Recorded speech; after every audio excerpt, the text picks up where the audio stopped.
Hello friends, welcome to IT Job Pulse. Today is the fourth video of PMP training program. So let's get started. As usual, let me share my screen with you.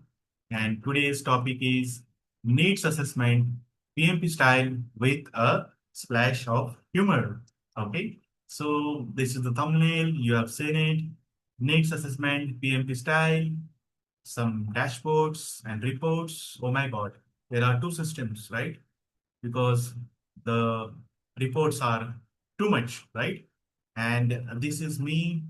I'm sitting here with a lot of cash in my hand, and she's a business analyst. Okay. So generally, needs assessment is done by business analyst and key stakeholders are involved. So what's the role of a project manager here? We will understand. So let's get started. Turning what do we need into this is why we are broke. Imagine a situation where you see that the organization is going through some tough situations, tough challenges. The organization is about to collapse. So instead of explaining what do we need, then you can tell that because we don't have this, that is why we are broke. So we need to make the change in the organization. So this is a disclaimer. You can read it or skip it or ignore it. The choice is yours. What's this all about? So needs assessment is equal to project GPS. GPS stands for guidance, planning, and scope. Kudos, one more time. I said the right full form. Okay. So this is an abbreviation made by me. Okay. So there is nothing called needs assessment is equal to project GPS. Basically, needs assessment is the base of everything for a project. Okay. Before jumping in, ask this million trillion dollar question. Do we really need this project? And when I think about this question, I think about mother and father of all courses, that is Lean Six Sigma and Black Belt. Okay. If it is Lean Six Sigma Black Belt, then you will be able to relate to this question easily because in Lean Six Sigma, we do in-depth thorough analysis to make sure that we are selecting the right problem and that means right project. BA or stakeholders lead the mission to figure this out. Yes. If in case there is absence of BA, then who does it? We'll talk in the coming slides. Think of it like relationship advice. Okay. Don't commit until you have assessed the risks. Imagine someone comes to you and proposes you, then you don't say yes immediately. Of course, you have to do assessment of that person, whether this person is reliable, is this person trustworthy? Can I spend my rest of the life with this person? Can I marry with this person? So you have to do needs assessment, right? Same way. The project needs assessment. Who performs needs assessment? We already talked that business analyst, our Sherlock Holmes. Okay. So consider a situation that in the organization, there is no business analyst available. Now, if I talk about this situation, you might say that it is not happening in our organization. And also, you might say that it is not the scenario which happens that the organization does not have a BA, right? Even I also agree to your point that these days every company has a business analyst. But consider a rare situation where the organization doesn't have a business analyst, dedicated business analyst. Then, as per PMI, okay, the answer is someone from finance team. Now, again, don't get surprised that why someone from finance will do it in our organization, project manager is doing or scrum master is doing. So when you are in the exam, you have to give only this answer, the correct answer. That is, if there is no business analyst available, then someone from finance team does it. Okay. So key stakeholders, they are nothing but the why are we doing this gang? So if you remember Avengers Endgame, the gang, Avengers, they knew why they are doing it because they wanted to uh, finish the villain, right?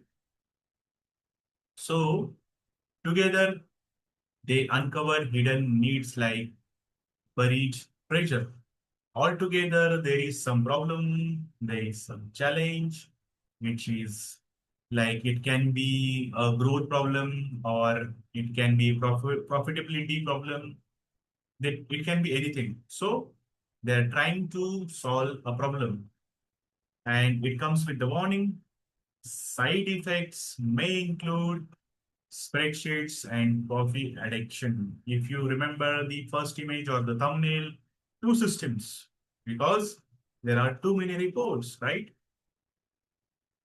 Let me give a simple example, real-time project.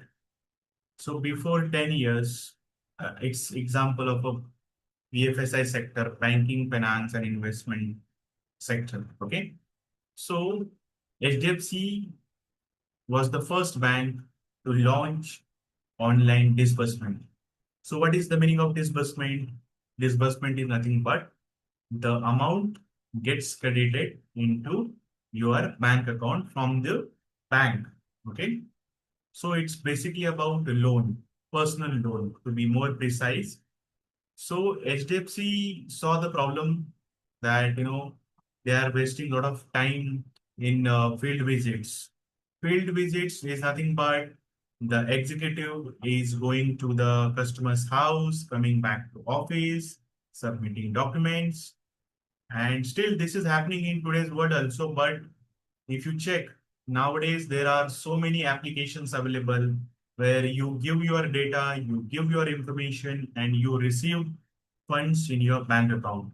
So if my numbers are correct, it was roughly before 10 years, HDFC was the first bank to have this technology where the amount was getting credited within few seconds. Still, the functionality is available, but now if I talk about the competitors of HDFC, there are many banks and NBFCs available. Now HDFC got the advantage, unique advantage. If you compare with other banks, HDFC was processing more cases, they were having more customer delight, and they were able to save a lot of cost. Now, other banks like Axis, ICICI, they also wanted to have this feature. So they also developed their application. Now that's where we talk about what do we consider. So HDFC considered the problem that there is a need which needs to be solved, and they solved the right problem, and then their competitors follow it. I'm not sure about ICICI Bank, but Axis Bank has it. Kotak Bank also has it, and I think Bajaj Finance also has it. So the message is very clear. We need to understand what do we consider.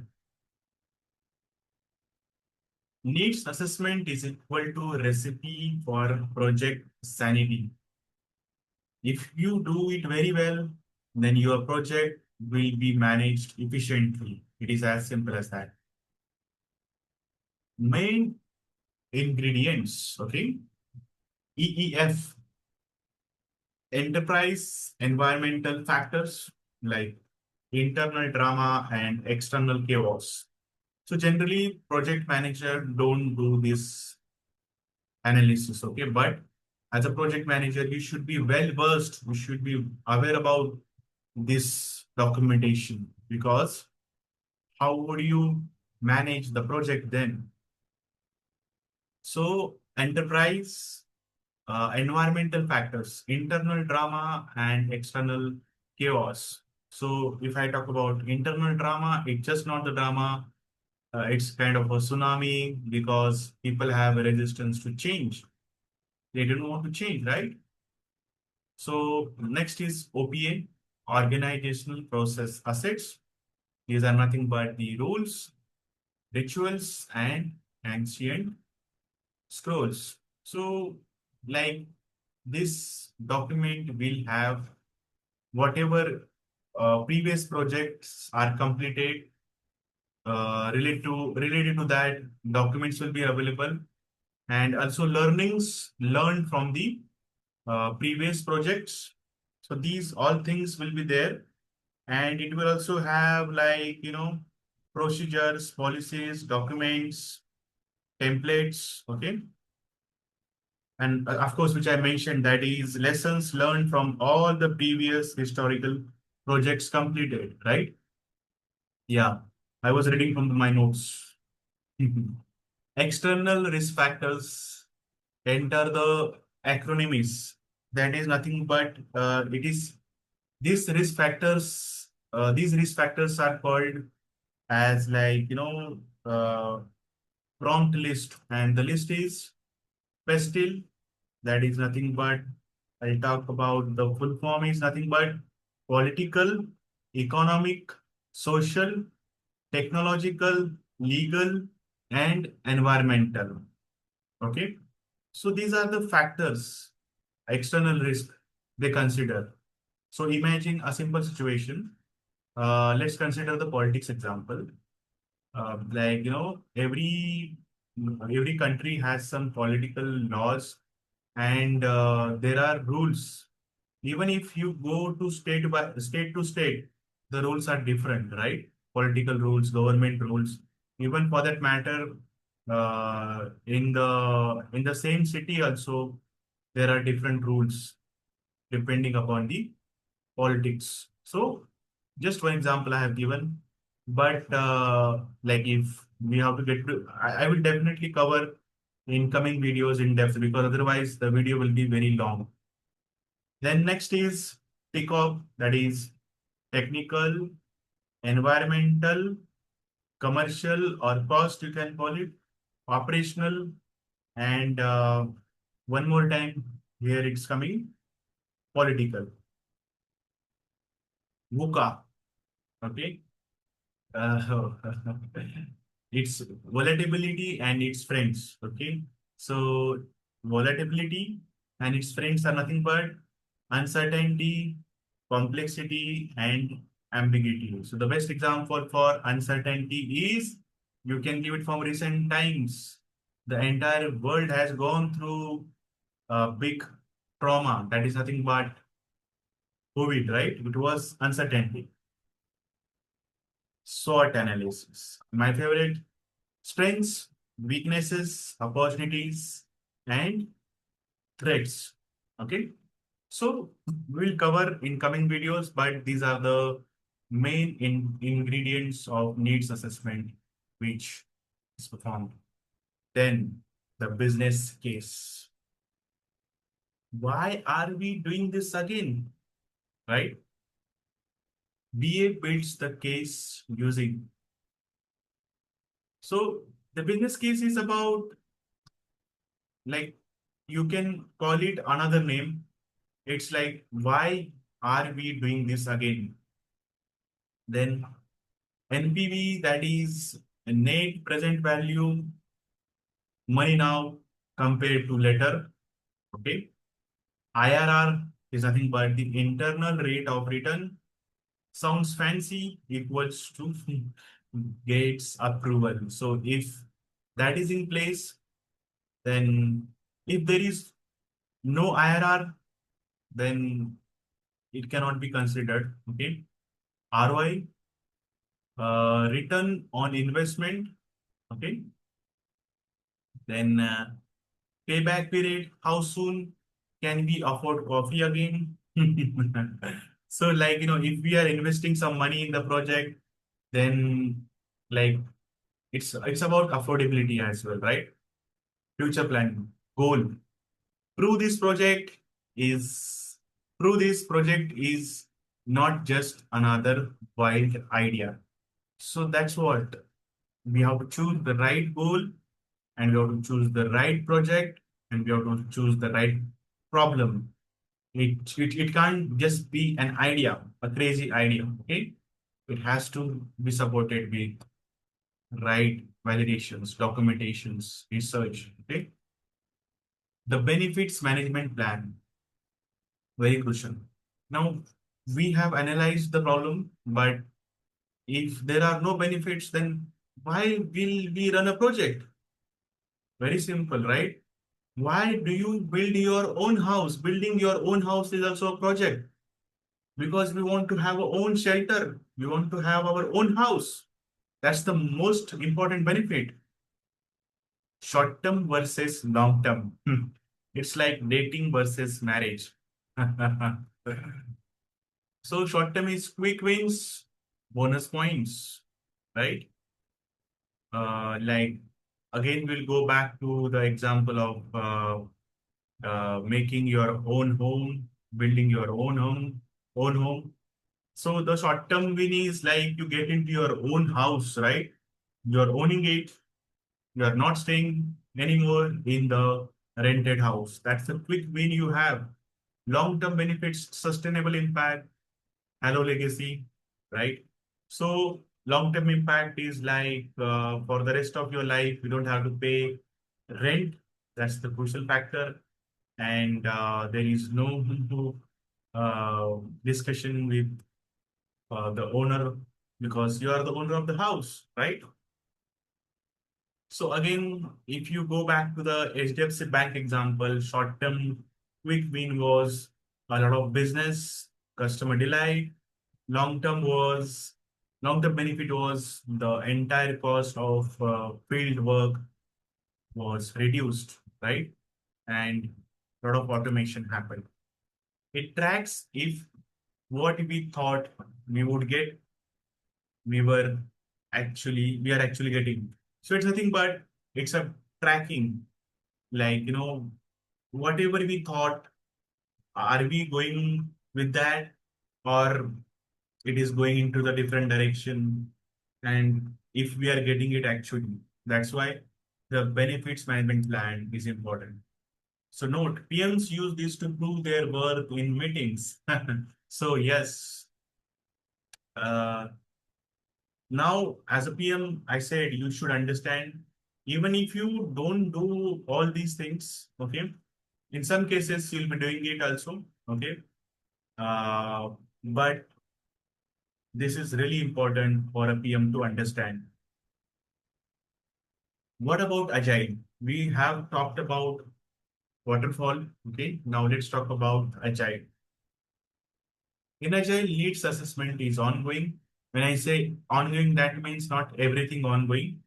We still do some kind of assessment, okay, but it is evolving, okay, it is changing. In waterfall, it is locked, it remains the same. And there is another hybrid method also where waterfall plus waterfall plus agile is followed. So if you want to understand agile, waterfall, and hybrid, then I will drop a link in the description. That video is already covered. Second video I have made. Okay. So product owner is equal to need detector in chief. So business analyst becomes product owner in agile, but there are some additional responsibilities given to product owner if you consider a product owner role. Okay. Team plus stakeholders is equal to needs whisperers. Okay. So the entire team and the stakeholders, they are doing the needs assessment. Backlog needs evolving like a Pokémon, right? So product owner with team works on the product backlog. So the fun fact, agile teams know more about shifting priorities than weather forecasters. What a great line. So agile is about change, rapid change, fast change, and accepting change, no resistance to change. That's what the major difference is between Agile and Waterfall. In a nutshell, needs assessment is equal to project lifeline. Yes, it's a lifeline of the project. It's like it's heart of the project, or you can say it's a breath of the project. So it is really important. Powered by BA, or sometimes call it as product owners, stakeholders, EEF, OPA, SWOT, and friends. Okay, VUCA and friends specifically. Outputs, business case. Do we really need this? So business case is nothing but, do we really need this? Benefits management plan answers the question, is it worth it? And fourth one is agile is equal to needs evolve constantly. Moral, never start a project without asking, do we need this? Okay. So even if we want to understand, do we really need this? So it cannot be the first question to be asked. Okay. So now I want to say thank you to you, because needs assessed, sanity intact, questions, insights, links, you can comment down below, and we can chat in the comments. So this was the presentation given by me, Gautam Gaikwad. On that note, I'm taking your leave. Thank you. Catch you soon. Take care. Bye bye.